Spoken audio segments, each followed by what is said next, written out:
살을 내는 듯한 겨울밤이었다. 창문을 때리는 눈발은 점점 거세졌고 낡은 빌라의 좁은 방 안은 바깥보다 더 시린 냉기로 가득했다. 12살 강지우의 세상이 무너져 내리는 소리는 돼지 저금통이 차가운 방바닥에 부딪혀 산산조각 나는 소리와 함께 시작되었다. 쨍그랑 동전 몇 개가 사방으로 굴러갔다.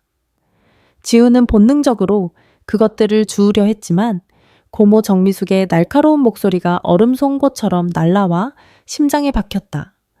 그깟 돈 몇 푼 챙길 정신은 있나 보지 당장 이 집에서 나가 미숙의 얼굴은 분노와 경멸로 흉하게 일그러져 있었다. 그녀는 지우의 낡은 책가방과 옷가지 몇 개를 우겨 넣은 비닐봉지를 현관 밖으로 내던졌다. 거친 손길에 가방 지퍼가 터지며 달아빠진 연필, 몇 자루와 공책이 눈 쌓인 복도로 쏟아졌다. 고모 잘못했어요.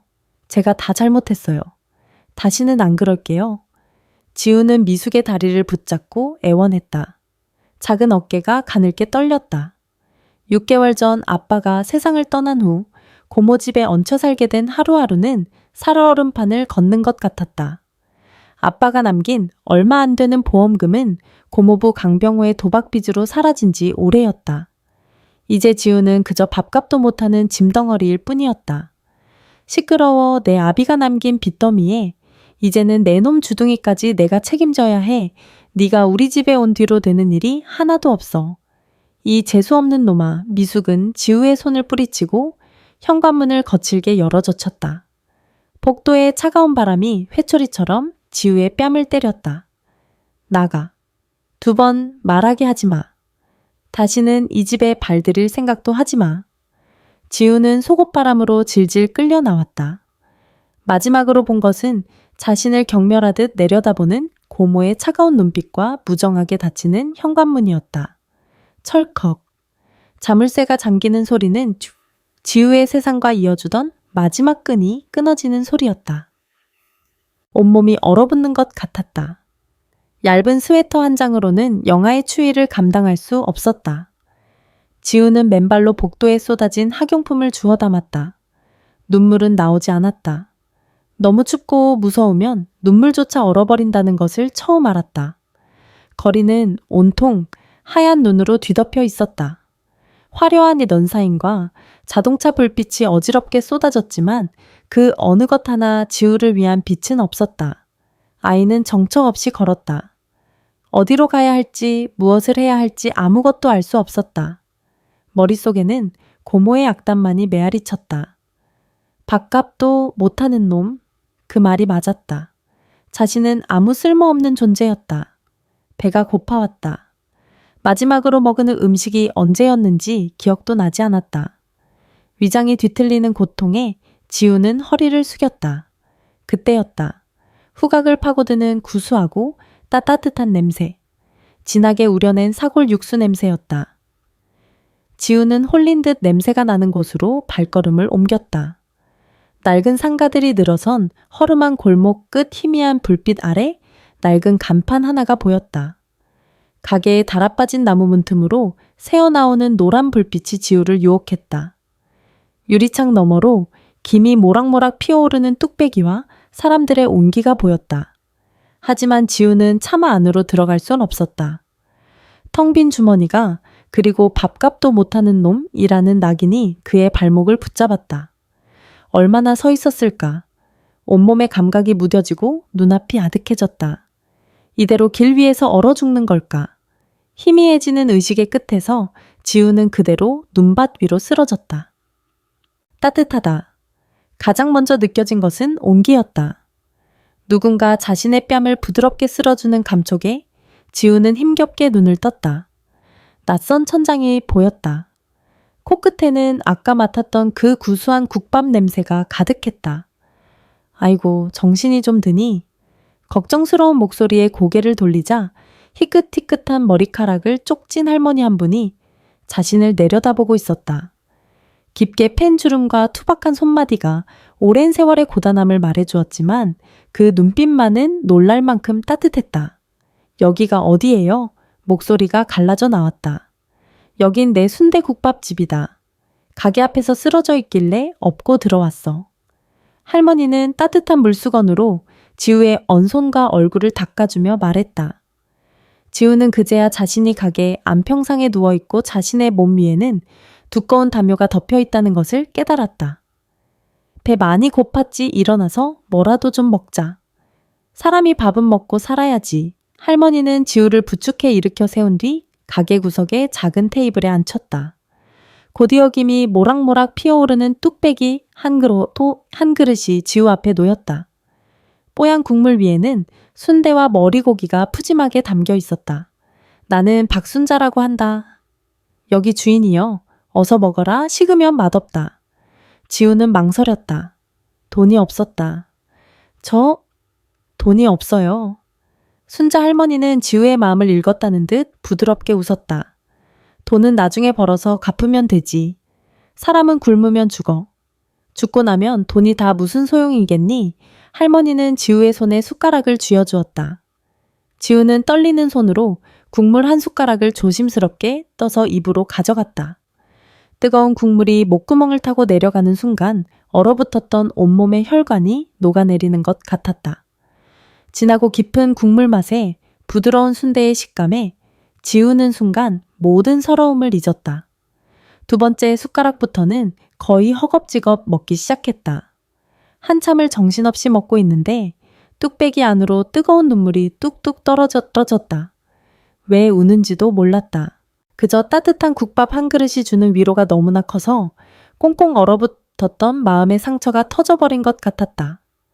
순자 할머니는 아무 말 없이 지켜보다가 지우의 그릇에 깍두기 몇 개를 더 얹어주었다.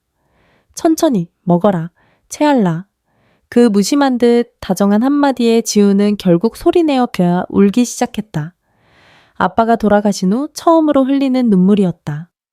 국밥 한 그릇을 다 비우고 나서야 지우는 조금 진정되었다. 순자 할머니는 묵묵히 그릇을 치우고 따뜻한 보리차 한 잔을 내주었다. 이제 어디 갈 데는 있고 지우는 고개를 숙였다. 침묵이 가장 정직한 대답이었다. 순자 할머니는 깊은 한숨을 내쉬더니 지우를 데리고 가게 뒤편으로 향했다. 그곳에는 낡은 살림살이들로 가득한 작은 창고방이 있었다. 오늘 밤은 여기서 자거라. 좁고 누추하지만 길바닥보단 나을 게다. 창고 한 구석에는 낡았지만 깨끗하게 세탁된 이불과 매트리스가 놓여 있었다. 쿰쿰한 먼지 냄새와 마른 나물 냄새가 섞여났지만 지우에게는 세상 그 어떤 곳보다 아늑하게 느껴졌다. 푹 자. 무슨 일이 있었는지는 내일 아침에 듣자. 순자 할머니가 불을 끄고 문을 닫고 나간 후 방 안에는 완벽한 어둠과 고요함이 찾아왔다. 지우는 두꺼운 이불을 목까지 끌어당겼다. 차가운 공기 속에서도 이불 안은 신기할 정도로 따뜻했다. 고모집에서는 단 한 번도 느껴보지 못했던 평온함이었다. 창문 틈으로 희미한 달빛이 새어 들어왔다. 지우는 어둠 속에서 가만히 속삭였다. 감사합니다. 그리고 정말 오랜만에 깊고 편안한 잠에 빠져들었다. 지우는 희미한 의식 속에서 생각했다. 살았다. 나는 오늘 살아남았다. 새벽 4시. 도시가 아직 짙은 잠에 빠져 있을 시간, 창고 방의 작은 창문 틈으로 스며드는 희미한 불빛에 지우는 눈을 떴다. 낯선 천장이었지만 더 이상 두렵지 않았다.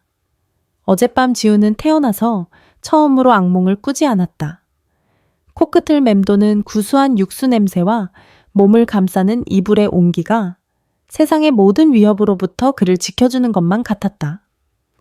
조심스럽게 자리에서 일어난 지우는 가게로 통하는 문을 살짝 열었다. 박순자 할머니가 벌써 커다란 솥 앞에 서 있었다. 굽은 등 뼈마디가 굵어진 손으로 쉴 새 없이 국물의 거품을 걷어내는 모습은 경건한 의식처럼 보였다. 수십 년의 세월이 담긴 그 뒷모습에서 지우는 왠지 모를 안정감을 느꼈다. 일어났느냐 뒤돌아보지도 않고 던지는 말에 지우는 깜짝 놀랐다. 네, 할머니. 제가 뭐 도울 일 없을까요? 밥값을 해야 한다는 생각이 머릿속을 맴돌았다. 순자 할머니는 잠시 지우를 돌아보더니 희미하게 웃었다.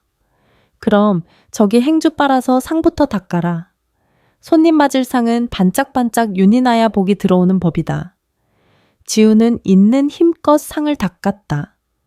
차가운 물에 손이 시렸지만 마음은 뜨거웠다. 누군가에게 필요한 존재가 되었다는 기분. 고모 집에서는 단 한 번도 느껴보지 못한 감정이었다. 아침 장사가 시작되기 전 할머니는 지우에게 따뜻한 밥과 계란 프라이를 내주었다. 그리고 창고에서 낡았지만 깨끗한 옷 몇 벌을 꺼내 건넸다. 내 몸에 좀 크겠지만 그래도 젖은 옷보단 나을 게다. 학생은 학교에 가야지. 어서 준비하거라. 지우는 어젯밤에 허름한 스웨터 대신 조금 큰 셔츠와 바지를 입었다. 마치 새로운 갑옷을 입은 기분이었다. 하지만 학교는 또 다른 전쟁터였다. 교실에 들어서는 순간 아이들의 시선이 지우의 낯선 옷에 꽂혔다.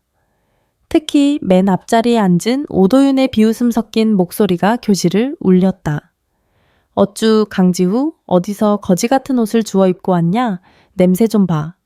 무슨 돼지 끓이는 냄새가 나잖아. 몇몇 아이들이 덩달아 킥킥거렸다. 돼지 끓이는 냄새. 그건 매일 새벽 순자 할머니가 정성껏 끓이는 육수 냄새였다. 지우에게는 세상에서 가장 따뜻하고 고마운 냄새였다. 하지만 도윤의 입을 거치자 그 냄새는 가난과 천박함의 상징이 되어버렸다. 지우는 얼굴이 화끈거려 고개를 푹 숙였다. 주먹이 저절로 쥐어졌지만 아무것도 할 수 없었다. 여기서 싸움을 벌이면 또다시 모든 것을 잃을지도 모른다는 공포가 그를 짓눌렀다. 수업 시간 내내 지우는 가시방석에 앉은 기분이었다. 쉬는 시간이 되자 도윤과 그 무리들은 보란듯이 지우의 책상 주변에 모여 수군거렸다. 쟤네 아빠 술만 마시다가 죽었다며 고모네 집에서도 쫓겨났다던데 진짜 불쌍하다. 아기가 가득 담긴 동정의 말들이 비수처럼 날아와 박혔다. 지우는 이를 악물었다. 괜찮아. 끝나고 돌아갈 곳이 있잖아. 따뜻한 국밥 냄새가 나는 곳. 그 생각 하나로 간신히 버텼다.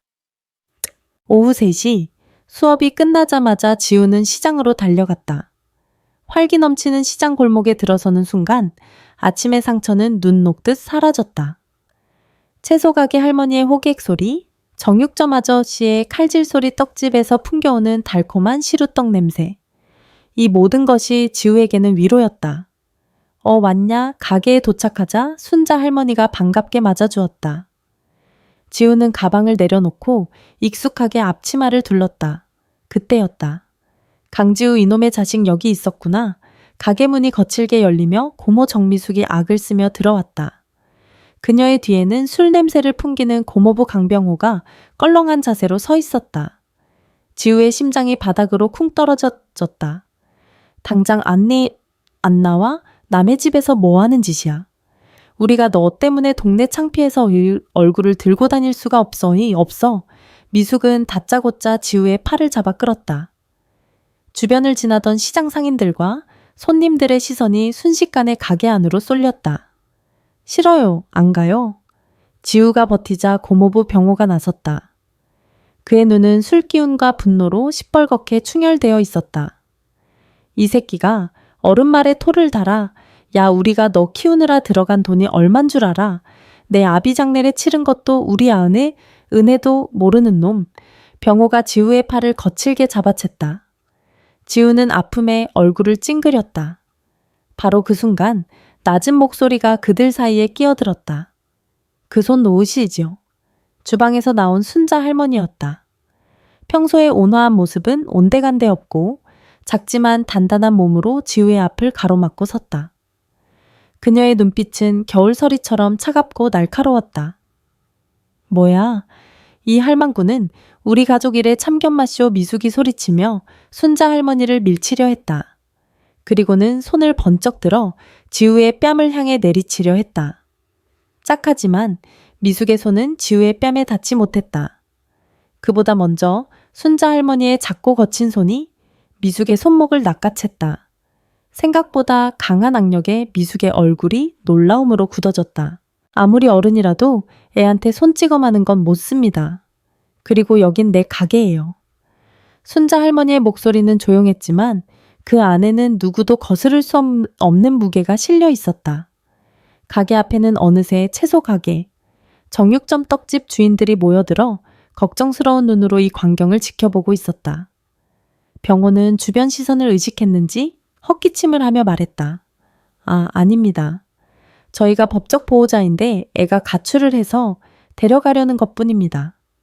순자 할머니는 미숙의 손목을 놓아주며 지우에게로 시선을 돌렸다. 그리고는 평생 잊을 수 없는 질문을 던졌다. 지우야. 할머니는 처음으로 그의 이름을 불렀다. 내 생각은 어떠냐? 어디서 살고 싶으냐? 모든 시선이 지우에게로 쏠렸다. 고모의 협박, 어린 눈빛, 고모부의 짜증스러운 표정, 그리고 순자 할머니의 흔들림 없는 시선.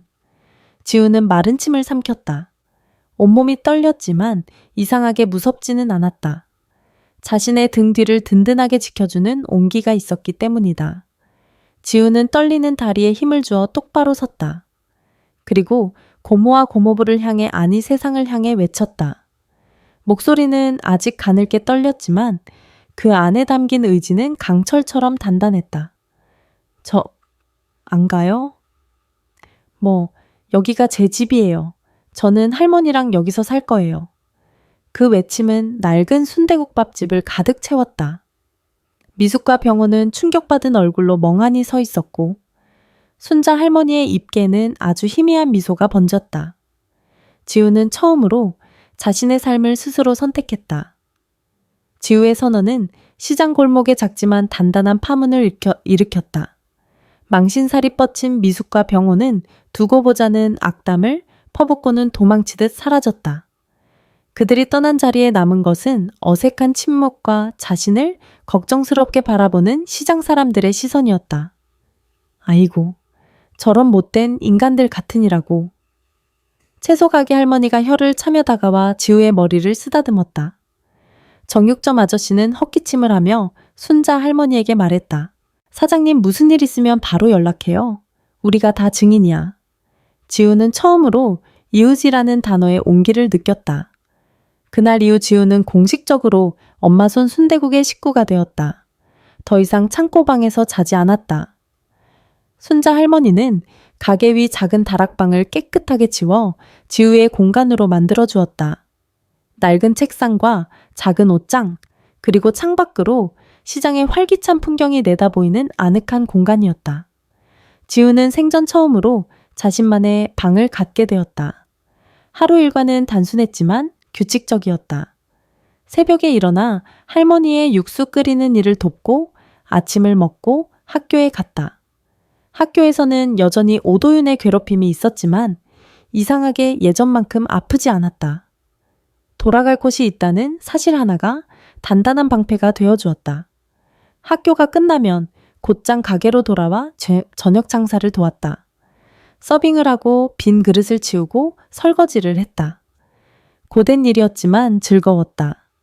뚝배기 그릇을 나를 때마다 손님들이 아이고 아들 하나 잘 뒀네 라며 칭찬해주는 말이 꿀처럼 달았다. 지우의 삶에 또 다른 빛이 되어준 것은 채소 가게 손녀 김하윤이었다. 지우와 동갑인 하윤은 깨집처럼 싱그러운 웃음을 가진 아이였다.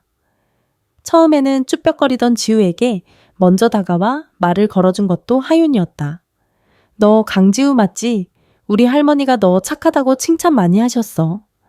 이거 먹을래? 하윤은 빨갛게 잘 익은 토마토 하나를 불쑥 내밀었다. 그것이 시작이었다. 둘은 금세 친해졌다. 하윤은 지우에게 시장의 모든 것을 알려주었다. 어느 집 콩나물이 가장 아삭한지, 어느 집 두부가 제일 고소한지. 지우는 하윤 덕분에 시장이라는 작은 세상에 더 깊이 뿌리내릴 수 있었다. 어느 날 저녁 가게 정리를 마친 후였다. 순자 할머니는 뚝배기에 뽀얀 국물을 한 그릇 담아 지우 앞에 놓았다. 자, 맛 좀 보거라. 오늘 네가 처음으로 불 조절을 한 육수다. 지우는 할머니가 시키는 대로 새벽 내내 솥 앞을 지키며 불의 세기를 조절했다. 졸음과 싸우며 땀 흘린 결과물이었다. 지우는 긴장된 마음으로 국물 한 숟가락을 떠서 맛보았다. 맛있어요. 아직 멀었다. 육수는 정직한 놈이라 시간을 속이거나 정성을 덜하면 금방 티가 나. 그래도 첫 술에 이 정도면 재능은 있구나. 할머니의 덤덤한 칭찬에 지우의 가슴이 벅차올랐다. 단순히 일을 돕는 것을 넘어 이제는 할머니의 비법을 전수받기 시작한 것이다. 그날부터 지우는 학교 공책 한 귀퉁이에 육수 일지를 쓰기 시작했다. 날씨, 온도, 재료의 상태, 불의 세기. 할머니의 말 한마디, 손짓 하나하나를 놓치지 않고 빽빽하게 기록했다. 자신이 쓸모있는 존재가 되어간다는 사실에 지우는 하루하루가 행복했다. 더 이상 밥값도 못하는 놈이 아니었다. 자신은 엄마 손 순대국의 소중한 일원이었다. 그 평화로운 일상에 첫 번째 균열이 생긴 것은 쌀쌀한 바람이 불기 시작한 가을의 어느 날이었다. 가게 문을 닫고 함께 저녁을 먹고 있을 때 밖에서 시끄러운 소리가 들려왔다. 지우와 할머니가 나가보니 시장 입구 게시판 앞에 사람들이 웅성거리며 모여 있었다. 게시판에는 붉은색 글씨로 된 큼지막한 공고문 하나가 붙어 있었다. 본구역은 노후시설 개선 및 도시미관 증진을 위해 재개발 예정 구역으로 지정되었음을 알립니다. 차갑고 딱딱한 문장이 사람들의 얼굴에 불안의 그림자를 드리웠다. 재개발이라니 이게 무슨 소리야? 우리는 이제 어디로 가라고. 웅성거림 속에서 순자 할머니는 아무 말 없이 공고문을 응시했다. 그녀의 얼굴은 평소보다 더 굳어 있었고 무언가 깊은 고통을 참아내는 듯 보였다. 지우는 불안한 마음에 할머니의 옷소매를 잡았다. 할머니 괜찮으세요? 재개발이 뭐예요? 우리 가게? 없어지는 거예요. 순자 할머니는 지우의 머리를 천천히 쓰다듬었다. 그녀의 손길은 여전히 따뜻했지만 미세하게 떨리고 있었다. 아니다. 괜찮다. 할머니는 그렇게 말했지만 그녀의 눈빛은 먼 곳을 향해 있었다. 마치 아주 오래전에 아픈 기억을 다시 마주한 사람처럼. 그날 밤 지우는 잠결에 할머니의 흐느끼는 소리를 들었다. 다락방 문틈으로 새어나오는 소리는 억눌린 슬픔으로 가득 차 있었다. 평온했던 작은 세상 위로 거대하고 차가운 폭풍의 그림자가 드리워지기 시작했다. 가을비가 추적추적 내리는 밤이었다. 빗줄기는 낡은 가게의 양철 지붕을 투둑투둑 두드리며 스산한 노랫소리를 만들었다. 궂은 날씨 탓에 저녁 장사는 일찌감치 파했다. 지우는 젖은 걸레로 마지막 테이블을 닦았고 순자 할머니는 주방 한쪽에 앉아 멍하니 빗줄기가 그려내는 창밖 풍경을 바라보고 있었다. 재개발 공고문이 붙은 이후로 할머니의 얼굴에는 수심이 가득했다. 웃음을 잃었고 가끔 깊은 한숨과 함께 먼 곳을 응시할 때가 많아졌다. 그 모습이 지우의 마음을 무겁게 짓눌렀다. 할머니. 지우는 조심스럽게 할머니 곁으로 다가갔다. 순자 할머니는 그제야 생각의 늪에서 빠져나온 듯 희미하게 고개를 끄덕였다. 지우의 시선은 가게 벽에 걸린 낡은 흑백 사진으로 향했다. 군복을 입고 앳된 얼굴로 환하게 웃고 있는 청년의 사진. 매일 보는 사진이었지만 단 한 번도 누구인지 물어볼 용기가 없었다. 오늘따라 그 미소가 유난히 슬퍼 보였다. 저기, 사진에 있는 분은 누구세요? 할머니의 어깨가 미세하게 움찔했다. 그녀는 오랫동안 사진에서 눈을 떼지 못했다. 빗소리만이 두 사람 사이의 침묵을 채웠다. 한참의 시간이 흐른 뒤 할머니의 메마른 입술이 천천히 열렸다. 내 아들, 민우다. 목소리는 빗소리에 묻힐 만큼 작았지만 그 안에 담긴 슬픔의 무게는 천근만근처럼 무거웠다. 너처럼 마음이 참 따뜻한 아이였지. 나중에 커서 아주 유명한 요리사가 되는 게 꿈이었어. 이 어미의 손맛을 물려받아서 세상에서 가장 맛있는 국밥을 끓이겠다고 입버릇처럼 말했었지. 할머니의 눈가는 촉촉하게 젖어들었다. 그녀의 시선은 과거의 어느 한 지점에 머물러 있었다. 그때도 꼭 지금 같았단다. 갑자기 재개발을 한다고들 했지. 오래된 가게들을 헐값에 사들여서 번쩍이는 빌딩을 짓겠다고. 시장 사람들은 평생 일궈온 터전을 잃을까봐 매일 밤잠을 설쳤어. 할머니의 목소리가 가늘게 떨려왔다. 민우는 그걸 보고 참지 못했어. 갓 20살을 넘긴 어린 놈이 뭐가 그리 용감했는지 시장 사람들을 이끌고 반대 시위를 했단다. 우리들의 삶터를 지켜주세요 라고 쓴 피켓을 들고 맨 앞에서 목청껏 외쳤지. 이야기는 지우가 예상했던 것과 전혀 다른 방향으로 흘러가고 있었다. 그러던 어느 날 시위 현장에서 사고가 났어. 용역 깡패들이 휘두른 소의 파이프에 머리를 맞았다고 하더구나. 병원으로 옮겨졌지만 눈을 뜨지 못했다. 그렇게 허망하게 내 아들은 가버렸어. 할머니의 주름진 뺨 위로 뜨거운 눈물 한 줄기가 흘러내렸다. 수십 년간 가슴속에 묻어두었던 흉터가 덧나 피를 흘리는 듯했다. 그 후로 내 세상은 무너졌어. 국밥을 끓여도 아무 맛이 나지 않았고 손님들의 웃음소리는 소음처럼 들렸지. 이 가게를 다 때려치우고 민우를 따라갈 생각도 수없이 했어. 할머니는 눈물을 닦고 지우를 바라보았다. 그 눈빛에는 깊은 슬픔과 함께 어떤 애틋함이 담겨 있었다. 그런데 이 가게를 떠날 수가 없더구나. 여긴 그냥 장사하는 곳이 아니야. 내 아들의 목숨과 맞바꾼 곳이고 그 아이의 꿈이 담긴 곳이니까. 그래서 이 악물고 버텼다. 다시는 그놈들한테 뺏기지 않겠다고. 내 아들처럼 억울한 사람이 또 나오게 하지는 않겠다고. 이제야 모든 것이 이해되었다. 재개발 공고문을 보고 할머니가 왜 그토록 고통스러워했는지, 이 낡은 가게와 시장이 할머니에게 어떤 의미인지, 그것은 단순한 생계수단이 아니었다. 아들을 잃은 어머니가 평생을 바쳐 지켜온 영혼의 일부이자 결코 무너질 수 없는 성벽이었다. 지우의 작은 가슴이 묵직한 슬픔과 책임감으로 가득 찼다. 할머니의 수십 년 세월이 담긴 고통이 자신의 작은 어깨 위로 고스란히 내려앉는 것 같았다. 할머니, 지우는 아무 말도 할 수 없었다. 그저 할머니의 거친 손을 자신의 작은 두 손으로 꼭 잡을 뿐이었다. 온기가 전해졌다. 이제 지우가 이 가게를 지키고 싶은 이유는 더 이상 자신을 구해준 것에 대한 보답 때문만이 아니었다. 자신의 새로운 어머니가 평생을 걸고 지켜온 소중한 유산을 함께 지키기 위함이었다.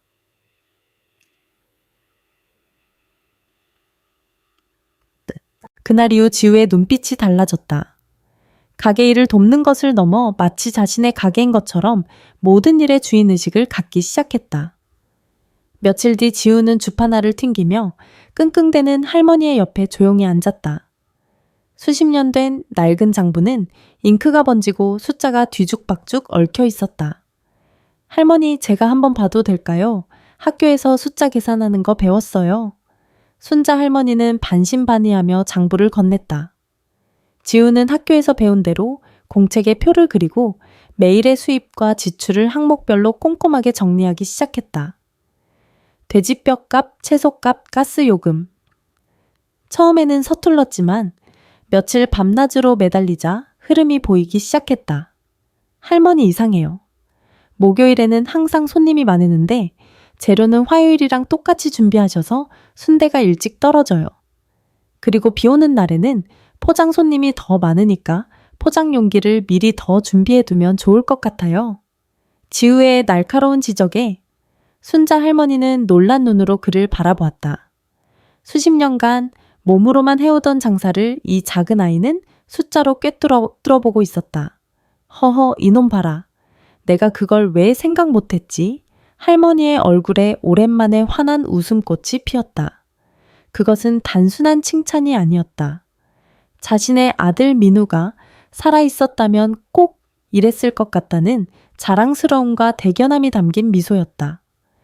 빗소리가 멎은 가게의 안 낡은 백열등 아래에서 머리를 맞대고 장부를 들여다보는 할머니와 소년의 모습은 영락없는 가족이었다. 이곳은 더 이상 박순자 혼자만의 가게가 아니었다. 이제는 그들의 성체였고 지우는 그 성을 지키기 위해 자신만의 검을 벼리기 시작했다. 가을이 깊어지면서 시장 철거를 압박하는 보이지 않는 손의 움직임도 노골적으로 변해갔다. 그 시작은 비열한 소문이었다. 들었어, 엄마 손 순대국.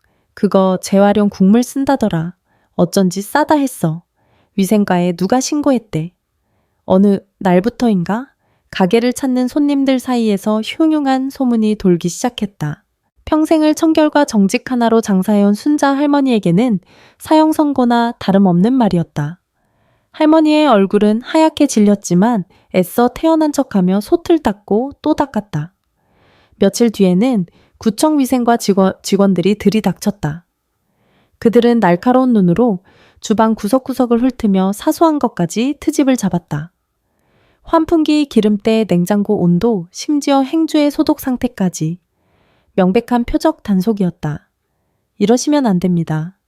평생 부끄럼 없이 장사했어요. 순자 할머니가 떨리는 목소리로 항변했지만 젊은 공무원은 서류철을 넘기며 차갑게 말했다. 민원이 들어와서 어쩔 수 없습니다. 시정명령서입니다. 일주일 내로 개선되지 않으면 영업 정지 처분을 받을 수 있습니다. 그들이 떠난 후 가게 안에는 무거운 침묵이 흘렀다. 순자 할머니는 의자에 주저앉아 깊은 한숨을 내쉬었다. 그 모습을 보던 지우의 가슴속에서 뜨거운 분노가 치밀어 올랐다. 이것은 우연이 아니었다. 재개발을 위해 시장 사람들을 쫓아내려는 계획된 괴롭힘이었다. 지우는 그 배후에 누가 있는지 알아내야 했다. 그날 밤 지우는 몰래 가게를 빠져나와 고모네의 집 근처를 서성였다. 예상대로였다. 늦은 시간 고모부 강병호가 동네 포장마차에서 웬 낯선 사내들과 술을 마시고 있었다. 지우는 몸을 숨기고 그들의 대화에 귀를 기울였다. 아, 강씨 덕분에 일이 아주 수월하게 풀리고 있어. 시장 늙은이들 정보가 아주 쏠쏠하더군. 양복을 입은 사내가 돈 봉투를 병호의 주머니에 찔러 넣었다. 병호는 비굴한 웃음을 흘리며 봉투를 두둑하게 만들었다. 에헤이, 뭘요? 오상철 회장님께서 하시는 큰일에 비하면 아무것도 아니죠. 그 시장통 그거 싹 밀어버리고 번쩍이는 주상복합 올리면 얼마나 좋습니까? 특히 그 순대국집 할망구 아주 골치 아팠는데 자네 처조카가 거기 붙어 있다며 그 집 소식은 앞으로도 잘 좀 부탁해. 오상철 회장. 그리고 처조카. 지우의 온몸의 피가 차갑게 식었다. 자신의 가장 가까운 혈육이 자신을 가장 아껴주는 할머니의 등에 칼을 꽂고 있었다. 돈 몇 푼에 양심과 가족을 팔아넘긴 것이다. 지우는 어둠 속에서 주먹을 꽉 쥐었다. 손톱이 손바닥을 파고드는 아픔보다 심장을 후벼 파는 배신감이 더 고통스러웠다. 압박은 거기서 그치지 않았다. 며칠 뒤 새벽 가게의 전기가 예고도 없이 끊겼다. 냉장고에 가득 찼던 사골과 신선한 채소들이 썩어나갈 위기에 처했다. 할머니 이러다 재료 다 상하겠어요. 지우는 발을 동동 굴렀다. 순자 할머니는 지친 기색이 역력했지만 이내 마음을 다잡았다. 지우야 어서 정육점에 가서 얼음 좀 얻어오너라. 옛날에는 전기가 없어도 다 장사했어. 우리가 이렇게 쉽게 무너질 줄 알면 오산이지. 지우는 시장을 가로질러 얼음을 날랐다. 정육점 생선가게 아저씨들이 자기 일처럼 나서서 아이스박스와 얼음을 내주었다. 하지만 그것도 임시방편일 뿐이었다. 오후가 되자 이번에는 수도관이 터졌다는 핑계로 물까지 끊겼다. 육수를 끓일 수도 설거지를 할 수도 없었다. 가게는 개점 휴업 상태가 되었다. 바로 그때 가게 문이 열리며 번쩍이는 구두를 신은 중년의 남자가 들어왔다. 값비싼 양복과 잘 빗어 넘긴 머리, 그리고 서늘한 눈빛. 학교에서 본 오도윤과 판박이처럼 닮은 얼굴이었다. 남자 뒤에는 아까 고모부에게 돈 봉투를 건넸던 그 사내가 서 있었다. 어르신 처음 뵙겠습니다. 태상건설 회장 오상철입니다.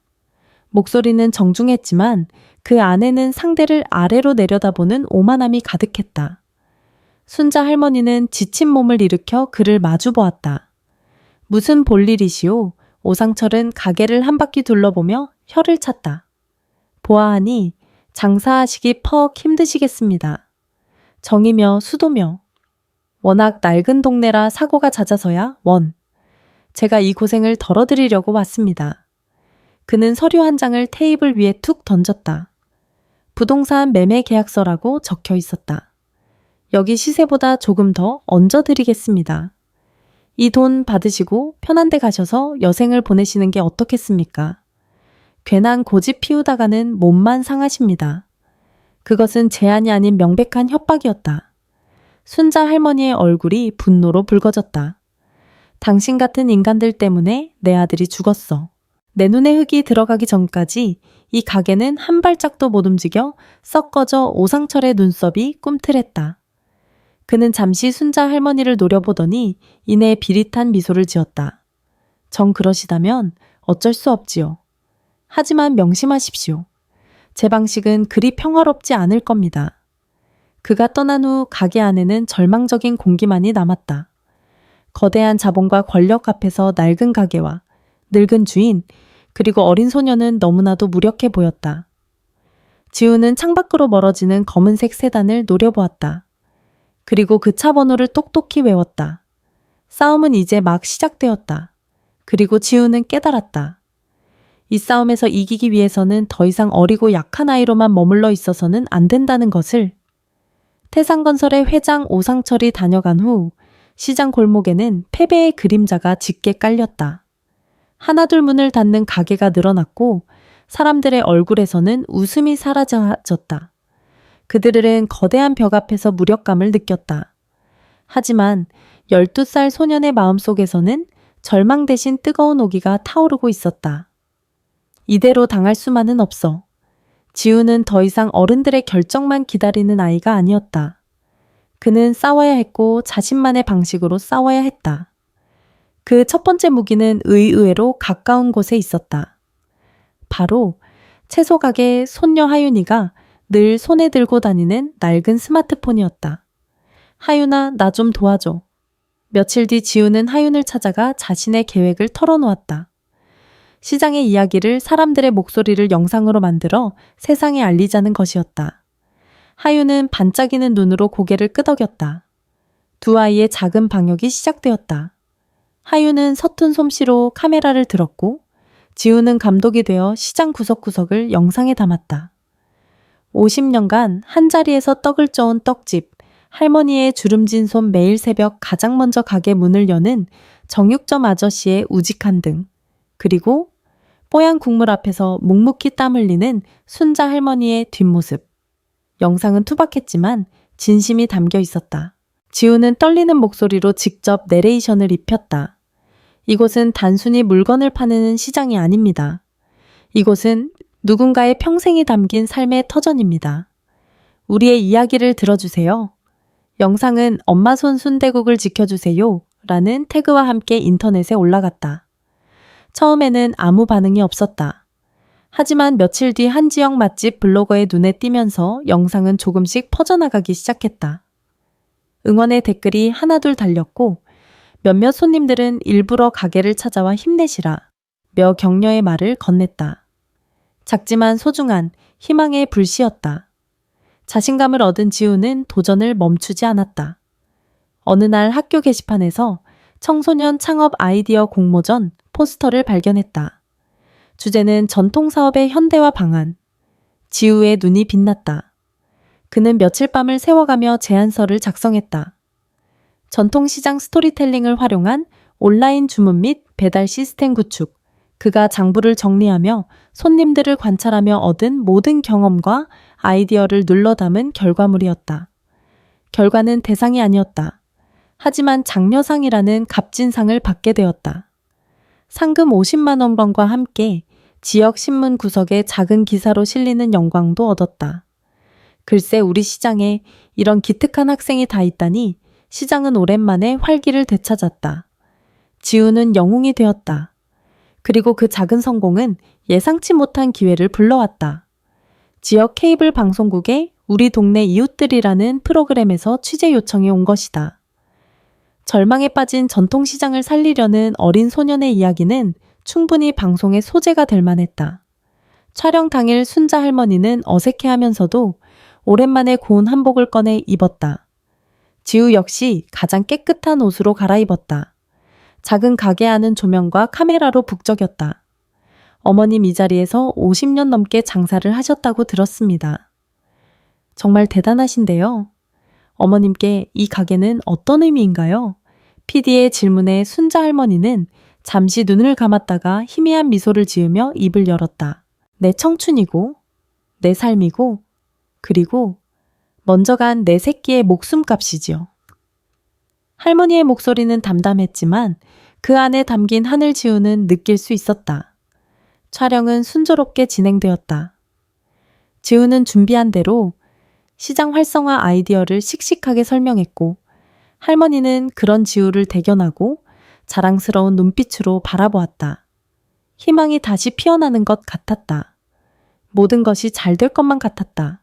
바로 그 순간이었다. 쿨럭커헉. 인터뷰를 하던 순자 할머니가 갑자기 격렬한 기침을 터뜨렸다. 요즘 들어 부쩍 기침이 잦아지셨지만 이번에는 무언가 달랐다. 할머니는 가슴을 움켜쥐며 숨을 몰아쉬었다. 할머니 괜찮으세요? 지우가 놀라 달려갔다.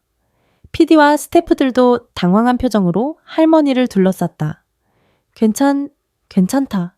그냥 사례가 들려서. 쿨럭. 할머니는 애써 웃어 보이며 손사래를 쳤다. 그리고 기침을 참으려 입을 막았던 손을 무심코 떼어냈다. 그 순간 지우의 세상이 멈췄다. 할머니의 주름진 손바닥 위에 선명한 핏자국이 흥건하게 묻어 있었다. 자신의 손을 내려다본 할머니의 눈이 공포로 크게 뜨였다. 그녀의 몸이 힘없이 앞으로 기울어졌다. 할머니 지우의 절규와 함께 순자 할머니의 몸이 그대로 바닥으로 쓰러졌다. 가게 안의 모든 것이 아수라장이 되었다. 환하게 터지던 조명이 꺼지고 사람들의 비명소리가 뒤섞였다. 돌아가고 있던 카메라는 그 모든 비극의 순간을 빠짐없이 담고 있었다.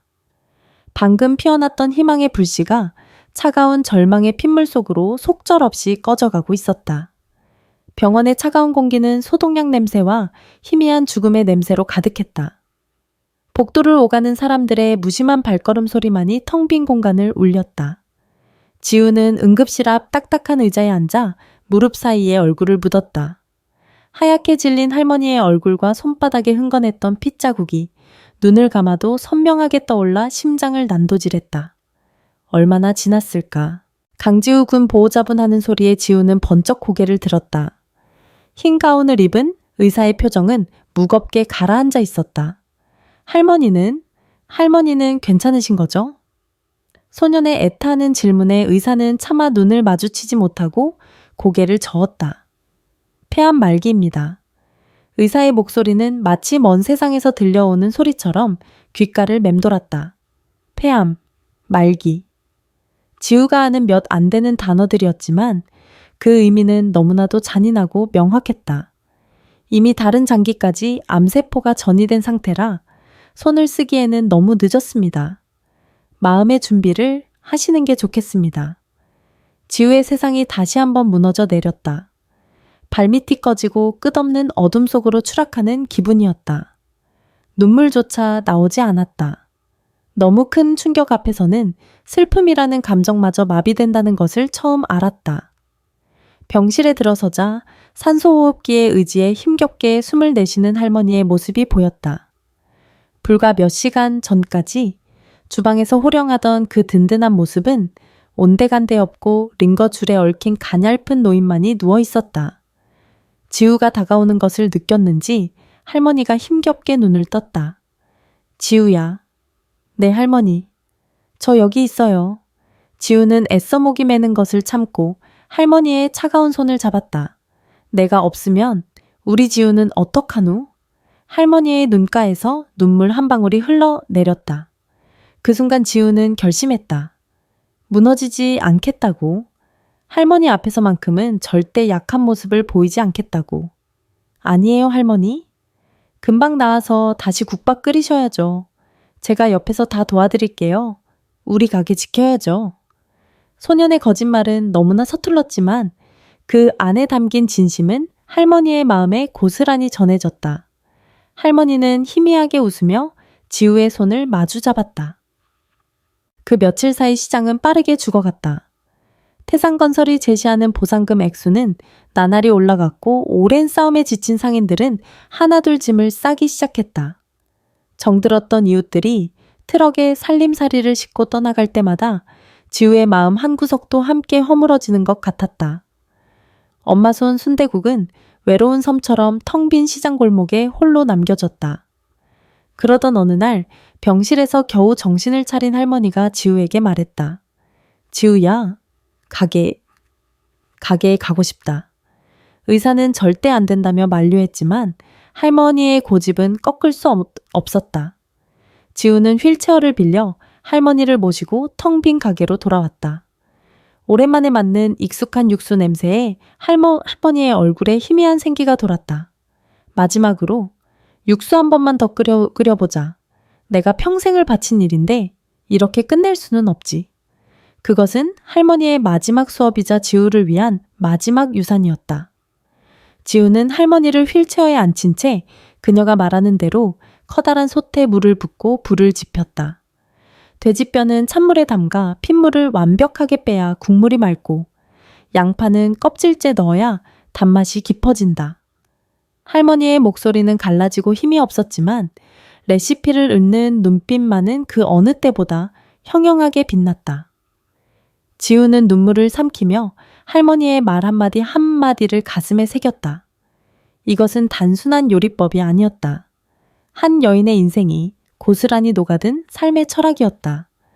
5시간이 흘러 뽀얀 국물이 진하게 우러나자 할머니는 자신의 낡은 찬장에서 빗바랜 공책 한 권을 꺼냈다. 손때와 기름때로 얼룩진 낡은 노트였다. 이게 내 평생이다. 할머니는 떨리는 손으로 노트를 지우에게 건넸다. 여기에는 내가 평생을 연구한 비법이 다 들어있다. 그리고 이 엄마손이라는 이름도 너한테 주마. 이제부터는 내 것이야. 그 순간 억지로 버티고 있던 지우의 눈물샘이 터져버렸다. 그는 공책을 가슴에 품고 어린아이처럼 목 놓아 울었다. 할머니는 그런 지우의 등을 말없이 쓸어주었다. 주방은 마지막을 준비하는 스승과 그 유산을 이어받는 제자의 눈물로 뜨겁게 젖어갔다. 그날 밤 할머니의 상태는 급격히 나빠져 다시 병원으로 돌아와야 했다. 지우는 밤새 할머니의 곁을 지켰다. 잠든 할머니의 거친 숨소리를 들으며 그는 이제 정말 모든 것이 끝났다고 생각했다. 그때 병실 문이 소리 없이 열렸다. 어둠 속에서 나타난 것은 고모 정미숙과 고모부 강병호였다. 그들의 얼굴에는 걱정의 기색이라고는 찾아볼 수 없었다. 오직 탐욕과 조바심만이 번들거리고 있었다. 어머, 아직 살아계셨네. 목숨도 참 질겨. 미숙의 목소리는 독사의 혀처럼 차갑고 날카로웠다. 병호는 손에 든 서류 뭉치를 흔들어 보이며 다짜고짜 본론으로 들어갔다. 야, 강지후, 너희 할머니 정신 있을 때 빨리 이거나 해결하자. 가게 보상금 우리가 법적 보호자니까 위임장에 도장 찍어야 받을 수 있어. 괜히 시간 끌다가 한 푼도 못 받지 말고. 그들은 할머니의 마지막을 위로하러 온 것이 아니었다. 죽어가는 노인의 마지막 재산마저 빼앗으러 온 하이에나였다. 미숙은 잠든 할머니를 흔들어 깨우려 했다. 할머니 정신 좀 차려보세요. 어차피 곧 가실 거 이 서류에 도장이나 찍고 가시죠. 우리 지우 미래를 위해서라도. 지우의 미래라는 말이 악마의 속삭임처럼 들렸다. 분노로 온몸의 피가 거꾸로 솟은 지우는 자리를 박차고 일어나 두 사람의 앞을 가로막았다. 나가세요. 12살 소년의 눈빛은 더 이상 예전의 그 나약한 눈빛이 아니었다. 그것은 자신의 마지막 가족을 지키려는 새끼 늑대의 처절한 눈빛이었다. 당장 여기서 나가세요. 지우의 절규는 병실의 무거운 공기를 갈랐다. 미숙과 병호는 순간 당황했지만 이내 되려 쟁례 적반하장으로 나왔다. 이놈의 자식이 미쳤나 어른한테 어디서 눈을 똑바로 뜨고 소리를 질러 병호가 손을 들어 지우를 내리치려는 순간이었다. 그만들 하거라. 침대에 누워있던 순자 할머니가 힘겹게 눈을 뜨고 있었다. 죽음의 문턱에 선 사람이라고는 믿기지 않을 만큼 그녀의 눈빛은 서리빨처럼 차가웠다. 네, 아직 살아있다. 내 숨이 붙어있는 한 내 아이한테서 머리카락 하나라도 건드렸다간 내가 죽어서도 당신들을 가만두지 않을게야. 마지막 남은 생명의 기운을 쥐어짜낸 듯한 경고에 미숙과 병호는 움찔했다. 할머니는 가쁜 숨을 몰아쉬며 지우에게 손짓했다. 지우가 다가가 손을 잡자 할머니는 희미한 미소를 지었다. 지우야, 약속 해다오. 절대로 저런 인간들처럼 살지 않겠다고? 네, 할머니. 약속할게요. 그리고 무슨 일이 있어도 주방의 불을 꺼뜨리지 말거라. 그것이 할머니의 마지막 유언이었다. 지우의 손을 잡고 있던 할머니의 손에서 서서히 힘이 빠져나갔다. 모니터에서 들려오던 미약한 심장 박동음이 길고 날카로운 기계음으로 바뀌는 순간 지우는 자신의 세상이 영원히 멈춰버렸음을 깨달았다. 미숙과 병호는 일이 귀찮게 되었다는 듯 혀를 차며 병실을 빠져나갔다. 지우는 그들의 뒷모습을 증오가 가득 담긴 눈으로 노려보았다. 그리고 맹세했다. 언젠가 반드시 그들에게 오늘을 후회하게 만들겠다고. 순자 할머니의 장례는 간소하게 치러졌다. 이미 떠나버린 시장 상인 몇몇과 아직 남은 몇몇 이웃들이 모여 그녀의 마지막 길을 배웅했다. 어린 지우가 영정사진을 들고 상주 노릇을 했다. 더 이상 또 눈물은 흐르지 않았다. 슬픔이 너무 깊으면 눈물이 말라버린다는 것을 지우는 12살의 나이에 깨달았다. 장례를 마치고 돌아온 시장골목은 완벽한 유령도시가 되어 있었다. 엄마 손 순대국의 간판만이 어둠 속에서 외롭게 빛나고 있었다. 다음 날 새벽동이 트기도 전이었다. 쿠르르릉 쾅땅이 울리는 굉음과 함께 지우는 잠에서 깨어났다. 창밖은 먼지로 자욱했고 사람들의 고함 소리가 뒤섞여 있었다. 지우가 가게 문을 열고 밖으로 나갔을 때 그는 자신의 눈을 의심했다. 거대한 포크레인이 떡집과 정육점 건물을 무자비하게 부수고 있었다. 철거라는 이름의 폭력이었다. 안돼 지우는 본능적으로 가게를 향해 달려갔다. 하지만 건장한 용역 인부들이 그의 앞을 막아섰다. 어이 꼬마야, 위험하니까 비켜. 여기 오늘 싹 다 밀어버릴 거니까. 안 돼요. 우리 가게는 안 돼요. 아직 안에 할머니 물건이. 지우가 울부짖으며 발버둥 쳤지만 소년의 힘은 어른을 당해낼 수 없었다. 그때 지우의 눈에 저 멀리 서 있는 익숙한 인형이 들어왔다. 태상건설의 회장 오상철, 그리고 그 옆에 비굴하게 웃으며 서 있는 고모부 강병호였다. 그들은 마치 개선장군처럼 자신들의 승리를 감상하고 있었다.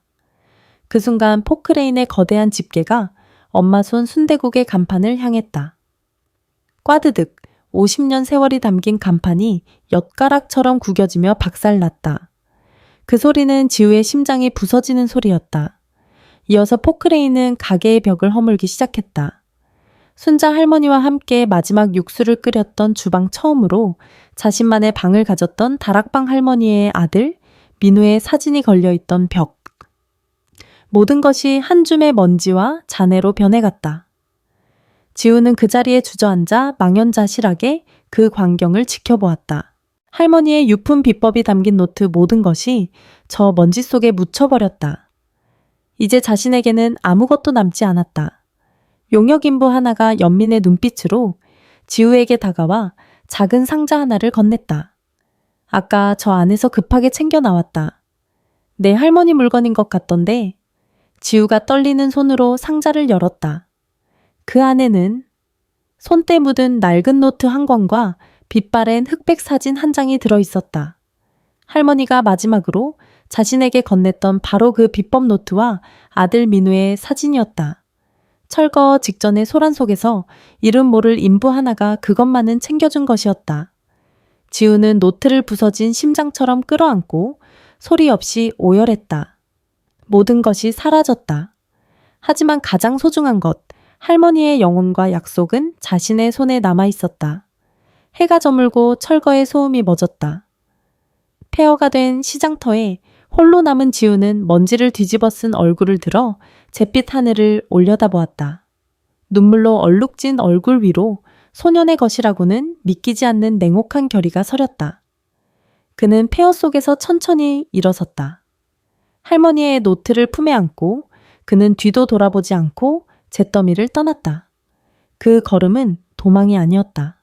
더 강해져서 돌아오기 위한 기나긴 복수의 서막이었다. 몇 년 후 인천국제공항 출국장. 앳된 티를 갓벗은 청년이 된 지우가 낡은 가방 하나를 맨 채 서 있었다. 그의 손에는 미국행 편도 티켓 한 장이 들려 있었다. 그는 잠시 뒤를 돌아 자신이 떠나온 땅을 바라보았다. 그리고 나직이 읊조렸다. 기다리세요. 제가 반드시 돌아올 테니까. 소녀는 더 강해지기 위해 그리고 자신의 모든 것을 빼앗아간 자들에게 빚을 되갚아주기 위해 스스로를 세상의 끝으로 내몰고 있었다. 비행기가 이륙하며 서울의 야경이 점처럼 작아질 때 지우의 눈은 단 한순간도 흔들리지 않았다. 대한민국 경제의 심장부 테헤란로의 마천루 사이로 눈부신 유리 외벽을 자랑하는 태상그룹 본사 빌딩이 미용을 뽐내고 있었다. 그 빌딩 최고층 도시 전체를 발 아래 굽어보는 회장실에서 태상그룹의 총수 오상철은 만족스러운 미소로 신문 기사를 읽고 있었다. 기사 윗면에는 태상그룹 명동 재개발 사업 최종 수주라는 큼지막한 헤드라인이 박혀 있었다. 역시 돈과 권력 앞에서는 안 되는 게 없지. 그때 비서가 조심스럽게 문을 열고 들어왔다. 회장님, 미국에서 오신 다니엘 강 대표님께서 도착하셨습니다. 오상철의 얼굴에 의문스러운 표정이 스쳤다. 다니엘 강, 최근 월스트리트에서 가장 주목받는 M&A 전문가이자 기업 사냥꾼으로 악명 높은 인물이었다. 그가 무슨 일로 자신을 찾아왔을까? 문이 열리고 흠잡을 데 없이 완벽한 맞춤 정장을 입은 남자가 들어섰다. 30대 초반으로 보이는 젊은 나이 조각처럼 잘생긴 얼굴, 그리고 그보다 더 인상적인 것은 상대의 영혼까지 꿰뚫어 뚫어볼 듯한 차갑고 깊은 눈빛이었다. 처음 뵙겠습니다. 다니엘 강입니다. 남자는 유창한 한국어로 자신을 소개하며 악수를 청했다. 그의 손은 단단했지만 온기가 느껴지지 않았다. 20년의 세월은 12살의 겁먹은 소년을 강철 같은 남자로 만들어 놓았다. 그는 바로 강지우였다. 오상철은 늙은 너구리처럼 그의 의도를 파악하려는 듯 눈을 가늘게 떴다. 월스트리트의 유명 인사를 여기서 다 뵙는군요. 무슨 일로 이 늙은이를 찾아오셨소? 다니엘, 즉 지우는 회장실을 천천히 둘러보았다. 20년 전 자신의 모든 것을 앗아간 자의 성공의 증거들이었다. 그는 입가에 희미한 미소를 띤 채 본론으로 들어갔다. 명동 재개발 사업건 때문입니다. 벌써 소문이 거기까지 갔나 보군. 소문이 아니라 분석입니다. 회장님의 자금 조달 계획에는 약간의 무리가 있어 보입니다. 저희 DK 파트너스에서 그 부분을 해결해 드릴 수 있습니다. 물론 저 회의의 방식대로. 오상철의 미간이 미세하게 좁혀졌다. 젊은 놈의 당돌함이 심기를 건드렸다. 내 사업에 감나라 배나라 할 생각은 말게. 태사는 자네 같은 펀드 도움 없이도 충분해. 그러시겠지요. 지우는 태연하게 대답했다. 하지만 낡은 것을 부수는 것만이 능사는 아닐 겁니다, 회장님. 때로는 그 낡은 구조의 가장 약한 부분을 먼저 도려내야 전체가 무너지지 않지요. 예를 들면 회장님의 아드님이신 오도윤 사장님께서 관리하시는 부실 계열사들처럼 말입니다. 오상철의 눈빛이 싸늘하게 변했다. 자신의 아들이자 유일한 약점인 오도윤의 이름이 나오자 그는 이 젊은 사냥꾼이 보통 내기가 아님을 직감했다. 무엇을 원하나 아직은 아무것도 원하지 않습니다. 그저 좋은 파트너가 될 수 있을 거라는 인사를 드리러 왔을 뿐입니다. 지우는 의미심장한 미소를 남긴 채 자리에서 일어났다. 그는 오상철에게 자신의 존재를 각인시켰고 불안이라는 씨앗을 심었다. 그것으로 첫 번째 단계는 충분했다. 태상으로 빌딩을 나온 지우는 대기하고 있던 차에 올라탔다. 차 문이 닫히자 그의 얼굴에서 방금 전까지의 차가운 비즈니스맨의 가면이 벗겨지고 깊은 고뇌와 분노의 그림자가 스쳐 지나갔다. 김비서 강병호 씨 건은 어떻게 되어가고 있습니까? 운전석 옆자리에 앉아있던 비서가 태블릿 PC를 넘기며 보고했다. 말씀하신 대로 강병호 씨가 진 모든 사채를 저희 쪽에서 전부 매입 완료했습니다. 현재 그는 강원랜드 근처에 불법 도박장을 전전하며 마지막 발악을 하는 중입니다. 저희가 유일한 채권자입니다. 20년 전 돈 몇 푼에 조카와 양심을 팔아넘겼던 고모부 강병호. 그는 여전히 변하지 않는다는 채 인생의 막다른 골목에 몰려 있었다.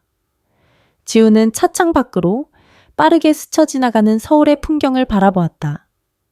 할머니가 돌아가시던 날 밤 병실에서 돈을 요구하던 그들의 추악한 얼굴이 떠올랐다. 잘 됐군요. 지우의 목소리는 얼음장처럼 차가웠다. 내일 아침 그들이 살고 있는 아파트로 압류 통지서를 보내십시오. 그리고 통지서 맨 아래에 내 이름을 똑똑히 적어서 보내요. 비서는 잠시 놀란 표정을 지었지만 이내 고개를 숙였다. 알겠습니다, 대표님. 지우는 눈을 감았다. 머릿속으로 20년 전 폐허가 된 시장터를 그렸다. 잿더미 속에서 할머니의 노트를 끌어안고 맹세했던 그날의 약속. 이제 그 길고 긴 빚을 받아낼 시간이었다. 이제 직접 만나뵐 시간이니까요. 나직한 독백이 차 안의 정막을 갈랐다. 그것은 20년간 묵혀두었던 복수의 서막을 알리는 신호탄이었다. 압류 통지서가 배달된 다음 날 지우의 개인 비서실로 전화 한 통이 걸려왔다. 발신자는 고모 정미숙이었다. 20년 만에 처음 듣는 그녀의 목소리는 히스테릭한 절규와 비굴한 애원으로 뒤섞여 있었다. 지우는 어떤 감정도 내비치지 않은 채 비서에게 한 문장만 전달하라고 지시했다. 모든 대화는 변호사를 통해 진행하겠습니다. 전화를 끄는 지우는 잠시 눈을 감았다. 통쾌함보다는 씁쓸함이 먼저 밀려왔다. 하지만 이것은 감상에 젖을 시간이 아니었다. 진짜 전쟁은 이제부터 시작이었다. 며칠 뒤 태상그룹 이사회 회의실. 명동 재개발 프로젝트의 해외 투자 파트너십 논의를 위한 공식적인 미팅이 열렸다. 상석에는 오상철 회장이 앉아 있었고 그의 아들이자 기획조정실 사장인 오도윤이 거만한 표정으로 자료를 넘기고 있었다. 그리고 그들 맞은편에는 다니엘 강 즉 지우가 자신의 팀과 함께 자리했다. 그래서 DK 파트너스의 제안은 우리 태산의 기존 계획에 숟가락만 얹겠다는 소리로 들리는군요. 회의가 시작되자마자 오도윤이 선제 공격을 날렸다. 20년 전 교실에서 지우를 괴롭히던 그 비열한 말투 그대로였다. 그는 다니엘 강이 자신보다 어린 근본 없는 펀드쟁이라며 내심 무시하고 있었다.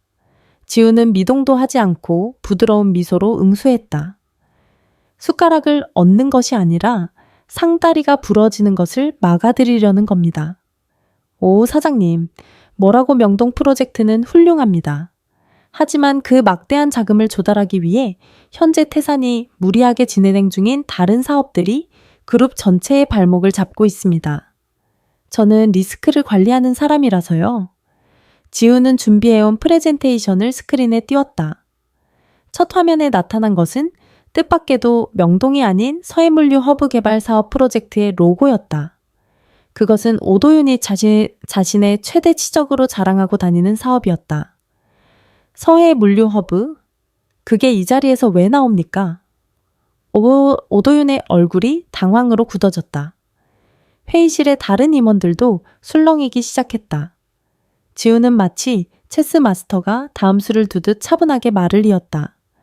이 사업의 시공을 맡은 푸른해양개발이라는 회사 참 흥미롭더군요. 설립된 지 3개월밖에 안 된 신생회사인데 무려 1천억 원 규모의 공사를 수주했습니다. 대단한 기술력을 가졌나 봅니다. 지우가 다음 페이지를 넘기자 푸른해양개발의 법인 등기부 등본이 화면을 가득 채웠다. 대표이사의 이름과 주소가 선명하게 보였다. 더 흥미로운 사실은 이 회사의 대표가 오도윤 사장님의 대학 동문이자 절친한 후배라는 점입니다.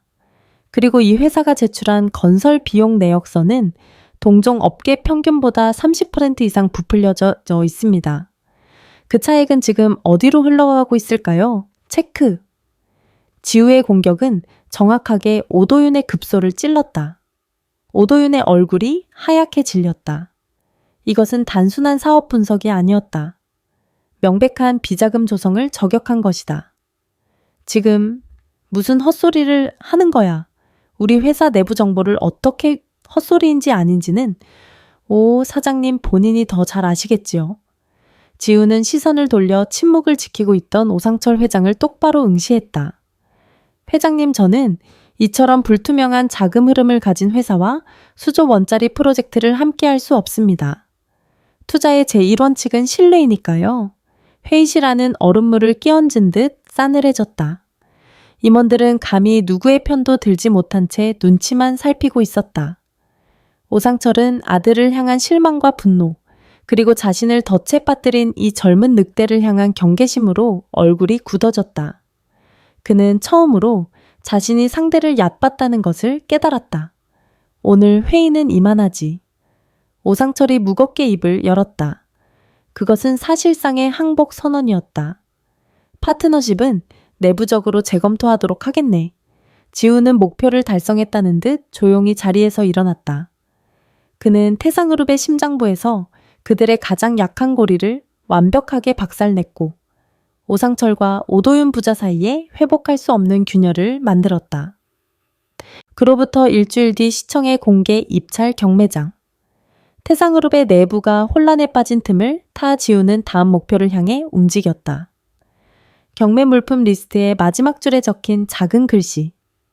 지우 시흥시장 부지대지 800m 뒤 20년 전 엄마 손 순대국이 있던 바로 그 자리였다. 재개발이 무산된 후 이런저런 소송에 휘말려 20년간 방치되었던 땅이었다. 시흥시장 부지 시작가 500억 원입니다. 경매가 시작되자 태상그룹 측 대리인이 예상대로 입찰에 나섰다. 그들은 어떻게든 그 땅을 차지해 자신들의 실패를 만회하려 했다. 가격은 순식간에 종에 600억, 700억을 넘어섰다. 태산 측 대리인이 750억을 부르며 승리를 확신하는 듯한 미소를 지었을 때였다. 경매장 맨 뒷자리에 앉아있던 지우의 비서가 조용히 번호판을 들어 올렸다. 7천억. 경매장 전체가 숨을 죽였다. 한 번에 250억을 뛰어넘는 상식을 파괴하는 베팅이었다. 태산 측 대리인의 얼굴이 새하얗게 질렸다. 그는 어딘가로 다급하게 전화를 걸었지만 그 엄청난 금액을 즉석에서 승인받을 수는 없었다. 7천억 더 없으십니까? 1천억 3번 외치겠습니다. 쾅쾅쾅. 경매봉이 울리는 소리가 지우의 20년 묵은 하늘 씻어내리는 듯 했다. 낙찰되었습니다. DK 파트너스 지우는 경매장을 빠져나와 차에 올랐다. 그는 창밖으로 시시각각 변하는 도시의 풍경을 보며 20년 전 폐허 속에서 노트를 끌어안고 울던 소년을 떠올렸다. 차는 이제는 흔적조차 찾을 수 없는 옛냐 시흥시장터를 향해 달리고 있었다. 지우는 손에 쥔 토지매매 계약서를 보며 나직이 속삭였다. 할머니, 이제 시작입니다. 당신의 땅을 제가 되찾아왔습니다.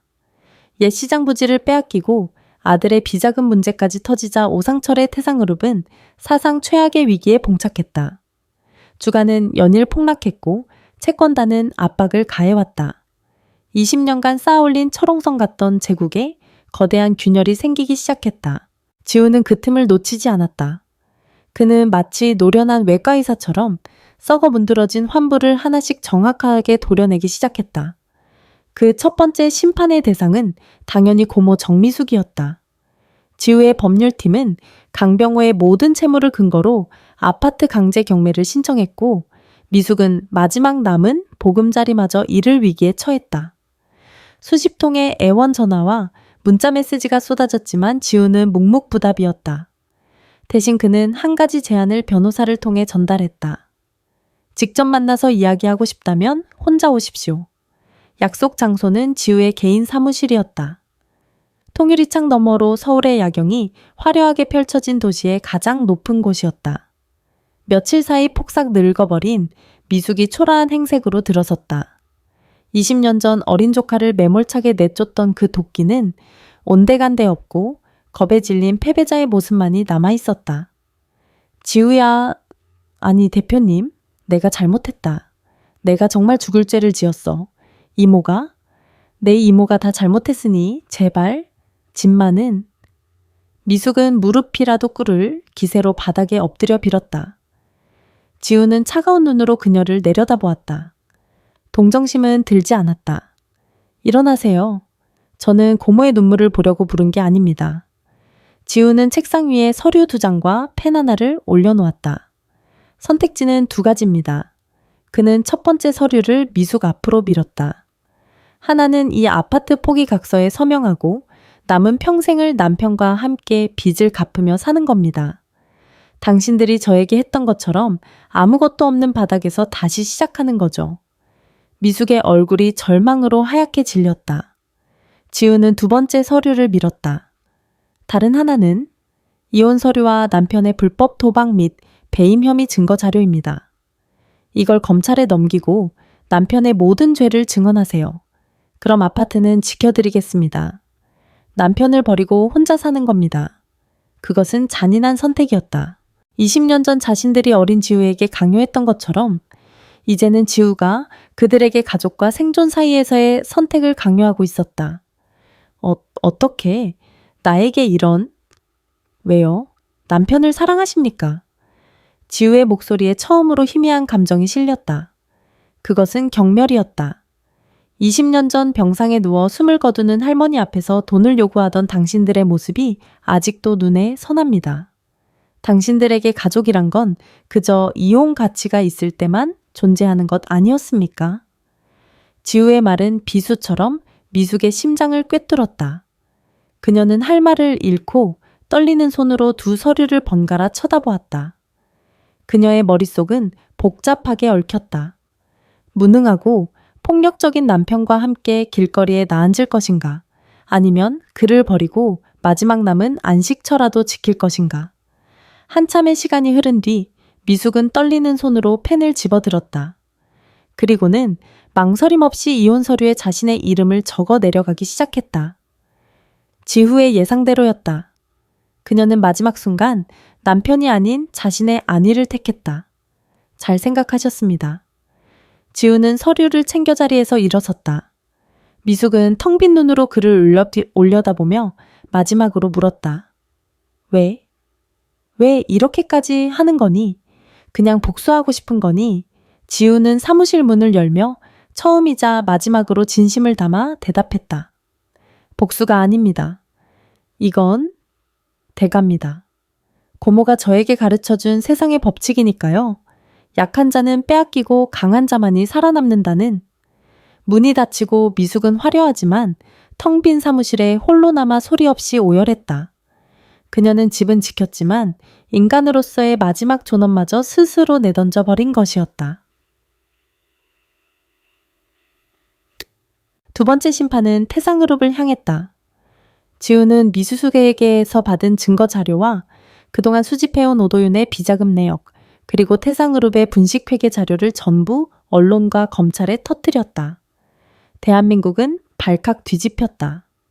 태상그룹은 창사 이래 최대의 위기를 맞았고 오상철과 오도윤 부자는 검찰에 소환되어 조사를 받게 되었다. 모든 것이 끝났다고 생각했을 때 오도윤이 지우의 사무실로 혈혈단신 찾아왔다. 20년 전과는 정반대의 상황이었다. 그는 이제 아무것도 가진 것 없는 패배자였다. 강지후? 그는 처음으로 지우의 옛 이름을 불렀다. 그의 눈에는 분노와 패배감, 그리고 이해할 수 없다는 의문이 뒤섞여 있었다. 대체 왜 우리였지? 세상에 너한테 잘못한 사람이 우리뿐이었나? 그냥 돈 때문에 시작한 일 아니었어. 지우는 창가에 서서 도시의 야경을 바라보며 대답했다. 그는 희미하게 웃었다. 넌 아직도 모르는구나. 너희가 20년 전에 부숴버린 건 그냥 낡은 가게 하나가 아니었어. 지우는 천천히 몸을 돌려 오도윤을 마주보았다. 그의 눈빛은 더 이상 차갑지 않았다. 깊이를 알 수 없는 슬픔과 그리움이 담겨 있었다. 그건 한 아이의 세상이었고 한 여인의 인생이었고 그리고 내가 먹었던 세상에서 가장 따뜻했던 국밥 한 그릇이었다. 너희는 평생 이해하지 못할 거다. 그 국밥 한 그릇의 가치를. 그러니 이제 그 대가를 치러. 이건 너희가 쏟아버린 국밥 그릇에 대한 아주 길고 비싼 계산서니까. 오도윤은 그 말의 의미를 끝내 이해하지 못한 채 망연자실한 표정으로 돌아섰다. 그의 등 뒤로 도시의 불빛들이 차갑게 빛나고 있었다. 길고 길었던 심판의 날이 그렇게 저물고 있었다. 태상그룹은 몰락했다. 오상철과 오도윤 부자는 수천억 원대의 횡령 및 배임 혐의로 구속되었고 한 시대를 풍미했던 거대 기업은 조각나 흩어졌다. 지우는 그 과정에서 태산의 알짜 자산 몇 개를 헐값에 인수하며 자신의 제국을 더욱 견고히 했지만 정작 그의 마음은 다른 곳을 향해 있었다. 그의 시선이 머문 곳은 20년간 폐허로 방치되었던 옛 시흥시장 터였다. 7로 1,000억 원이라는 천문학적인 금액으로 되찾은 그 땅에 사람들은 당연히 초고층 주상복합 건물이나 화려한 쇼핑몰이 들어설 것이라 예상했다. 하지만 지우의 계획은 전혀 달랐다. 몇 달 뒤 그 잿빛의 땅 위로 새로운 건물이 조용히 올라가기 시작했다. 높지도 화려하지도 않은 따뜻한 베이지색 벽돌로 지어진 3층짜리 나지막한 건물이었다. 그리고 마침내 공사가 끝나고 건물에 걸린 현판이 공개되었을 때 세상은 다시 한번 놀랐다. 그곳은 돈을 버는 공간이 아니었다. 되려 돈을 쓰는 공간이었다. 건물 1층은 엄마손 식당이라는 이름의 무료 급식소로 운영되었다. 지우는 건축가에게 신신당부하여 20년 전 기억 속의 엄마손 순대국 가게 내부를 거의 완벽하게 재현해냈다. 낡은 나무 테이블과 의자 벽에 걸린 빛바랜 메뉴판, 그리고 주방의 동선까지 마치 시간이 멈춘 듯한 공간이었다. 이곳에서는 매일 점심 끼니를 걱정하는 독거노인과 결식아동들에게 따뜻한 밥과 국이 제공되었다. 2층은 꿈꾸는 주방이라는 이름의 요리교실이 되었다. 지우와 같은 보육원 출신 청소년들이 전문 요리사에게 체계적인 교육을 받고 제2의 인생을 꿈꿀 수 있는 공간이었다. 모든 교육비와 재료비는 재단에서 지원했다. 그리고 3층에는 지우의 작은 개인 집무실과 함께 박순자 할머니를 기리는 작은 기념관이 마련되었다. 기념관 중앙에는 할머니가 지우에게 마지막으로 물려주었던 손때 묻은 낡은 비법 노트가 유리관 안에 소중히 전시되어 있었다. 그 옆 벽면에는 군복을 입고 환하게 웃고 있는 아들 민우의 사진과 시장 사람들 속에서 인자하게 웃고 있는 할머니의 흑백 사진이 나란히 걸려 있었다. 재단 창립 기념일. 지우는 값비싼 명품 정장 대신 하얀색 요리사 가운과 앞치마를 둘렀다. 그는 엄마손 식당의 주방에 서서 직접 커다란 소태 육수를 끓이고 있었다. 20년 전 할머니가 가르쳐 주신 그대로였다. 핏물을 뺀 돼지뼈와 껍질째 넣은 양파, 그리고 노트에 적힌 할머니만의 비밀 재료들. 대표님, 이런 일은 저희가 젊은 주방장이 안절부절 못하며 다가왔지만 지우는 고개를 저으며 미소 지었다. 아닙니다. 오늘만큼은 제가 하고 싶습니다. 이 주방의 첫 불은 제 손으로 지펴야 의미가 있으니까요. 구수한 육수 냄새가 식당 안을 가득 채우자 아이들과 어르신들이 하나둘 자리를 채우기 시작했다. 지우는 직접 국자를 들고 줄을 선 아이의 작은 그릇에 뽀얀 국밥을 정성껏 담아주었다. 맛있게 먹으렴. 자신을 향해 꾸벅 고개를 숙이는 아이의 모습 위로 20년 전 허기진 배를 움켜쥐고 국밥 한 그릇을 받아들던 자신의 모습이 겹쳐 보였다. 지우의 눈시울이 뜨거워졌다. 그때 식당 문이 열리며 익숙한 얼굴이 들어섰다. 어느덧 중년의 여인이 된 김하윤이었다. 그녀는 초등학교 교사가 되어 있었고 자신의 반아이들 몇몇을 데리고 온 참이었다. 지우야. 그녀는 어릴 적처럼 그의 이름을 불렀다. 정말 대단하다. 할머니가 보셨으면 정말 기뻐하셨을 텐데. 지우는 옅은 미소를 지으며 기념관 벽에 걸린 할머니의 사진을 바라보았다. 사진 속 할머니는 여전히 온화한 미소로 그를 내려다보고 있었다. 보고 계실 겁니다. 분명히.